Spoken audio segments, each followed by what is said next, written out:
Je suis Séverine, directrice d'études à l'Institut Sphinx. 17 ans que je travaille ici et moins un an, on va dire, de voyage autour du monde l'année dernière.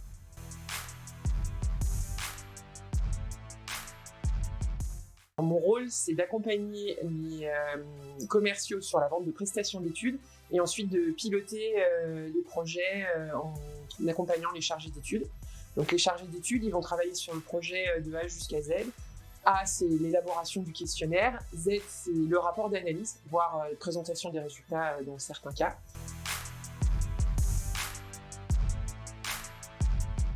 Donc, il y a différentes fonctionnalités disponibles sur notre solution, mais je vais vous parler de ma préférée, c'est l'analyse de contenu. Alors, pour vous expliquer rapidement, l'analyse de contenu, c'est travailler sur une grille thématique, lister les thématiques qui ressortent, et ensuite lire manuellement tous les verbatims et les codifier un par un. C'est plutôt adapté à des petits volumes.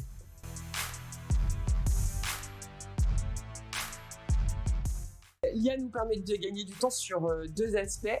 Un, en nous proposant une grille de code qu'on va pouvoir retravailler si on souhaite ajuster en fonction des éléments de contexte qu'on peut avoir ou en fonction de résultats qu'on a vus par ailleurs.